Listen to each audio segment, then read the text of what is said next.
Good morning, everyone. My name is Nick Hanna. I'm the United States Attorney here in Los Angeles. I am joined up here today by FBI Assistant Director Paul Delacourt from the LA Field Office, Deputy District Attorney Warren Cotto from the LA County District Attorney's Office, Chief Patrick Nelson from the LA County Sheriff's Department, and a number of other individuals who are involved in the investigation and prosecution of this case. We're here today to announce a major indictment targeting online fraudsters and the money launderers who facilitate those scams. At some point, most Americans have been the targets of online fraud schemes. Who can forget the famous Nigerian prince scam in which the fraudster claims to have millions of dollars stuck in Nigeria and needs the victim to help get the money out of the country? Well, over the years, those fraud schemes have evolved and become much more complex and sophisticated. Nigerian fraud networks now target individuals and businesses alike through sophisticated business email compromise scams known as BEC scams, romance scams, and other online schemes. In the BEC scams, the fraudsters will often hack a company's email system, impersonate company personnel, and direct payments to bank accounts that funnel money back to the fraudsters in Nigeria. In the romance scam, victims think they are developing a dating relationship, when in fact, they are just being tricked into sending money to the fraudsters. Today, we are taking a major step to disrupt these criminal networks. This morning, FBI agents, along with other federal and state law enforcement authorities, arrested a total of 14 defendants across the United States who are named in a sweeping fraud and money laundering case. Those arrested today, including 11 in the Los Angeles area, are among 80 defendants charged in a federal grand jury indictment that alleges millions of dollars were taken from victims through a variety of BEC scams, romance scams, and other online frauds. We believe this is one of the largest cases of its kind in U.S. history. As described in the 145-page indictment and the 135-page criminal complaint, which was unsealed this morning, BEC scammers used hacked email accounts to convince businesses or individuals to make payments that were either completely bogus or that should have been otherwise paid to legitimate companies. BEC scams, which include escrow scams, where hackers convince real estate purchasers to send down payments to bank accounts that they control, are having a significant economic toll on businesses across the country and ruin the lives of individuals. Romance scams prey on those seeking friendships and relationships, often duping the victims to make repeated and ever-escalating payments to the fraudsters they come to trust. In some cases, the victims in this case thought they were communicating with U.S. servicemen stationed overseas, when in fact they were emailing with con men. Some of the victims in this case lost hundreds of thousands of dollars in this way.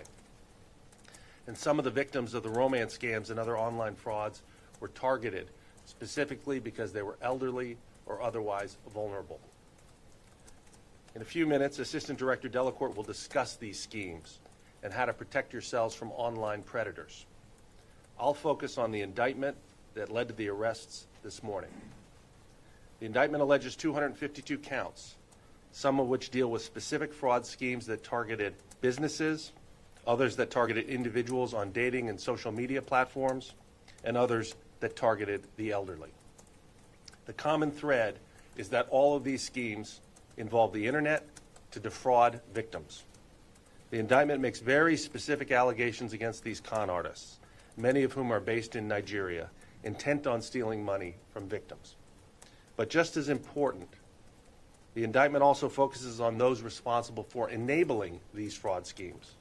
At the center of the indictment are operatives here in Los Angeles who facilitated the fraud schemes by opening U.S. bank accounts where victims were directed to deposit their money. And then these Los Angeles-based defendants laundered the stolen funds, delivering them to the scammers in Nigeria.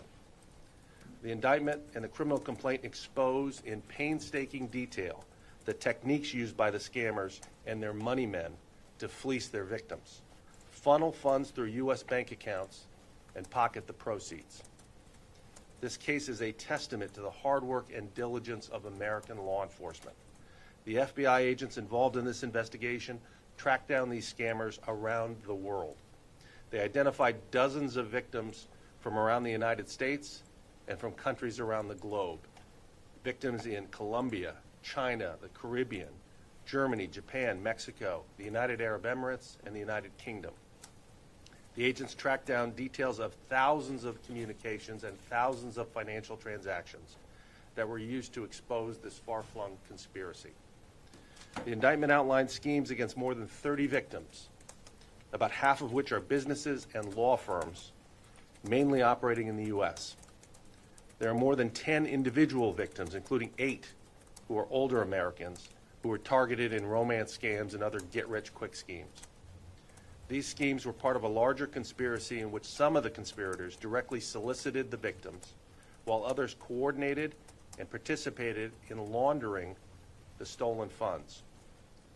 The indictment alleges that the LA-based group of money launderers received at least $6 million in stolen money, and the overall conspiracy attempted to steal another $40 million.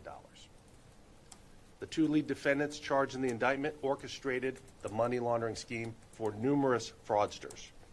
These money launderers had access to fraudulent bank accounts, some of which had been opened by so-called money mules. In some cases, they would establish a new account for a specific scheme targeting a particular company. The money launderers routinely went as far as registering fictitious business names with LA County so they could open bank accounts in the fictitious business names to receive money from their schemes. Once the scammers convinced their victims to transfer money to one of the fraudulent bank accounts, the money was sometimes quickly withdrawn in cash or in cashier's checks. In other cases, the money was quickly transferred to other bank accounts controlled by members of the conspiracy, who then attempted to withdraw the funds.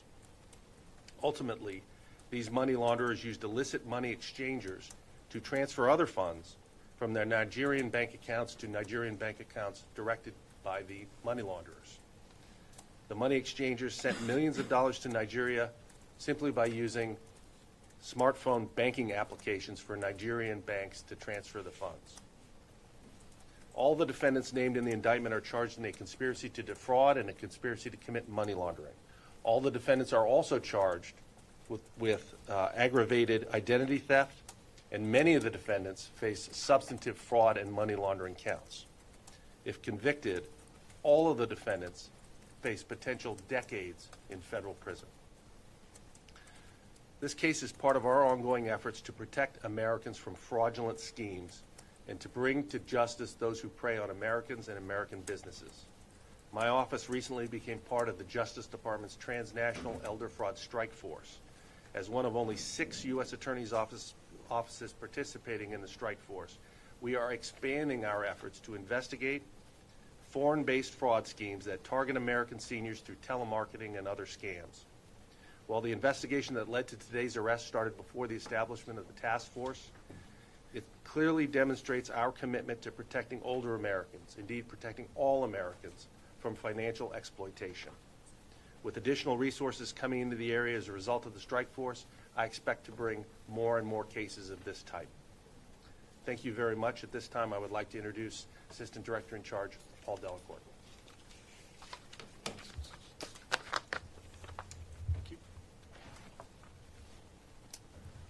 Good morning. My name is Paul Delacourt, the Assistant Director in Charge of the FBI's Los Angeles Field Office. As part of the 252-count indictment described by the U.S. Attorney, FBI agents arrested 11 federal defendants in Los Angeles and another 3 around the country today.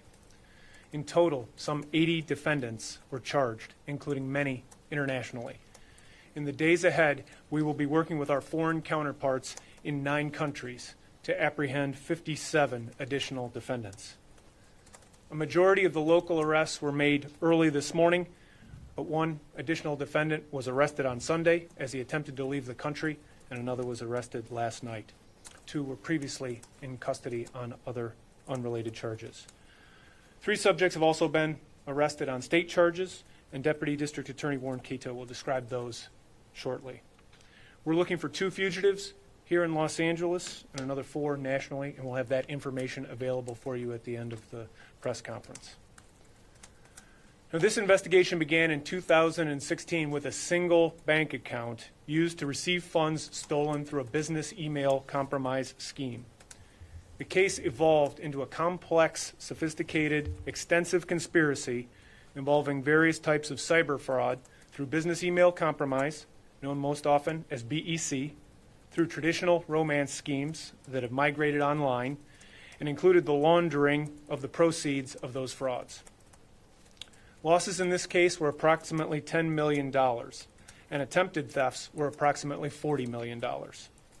This case involved 32 confirmed victims.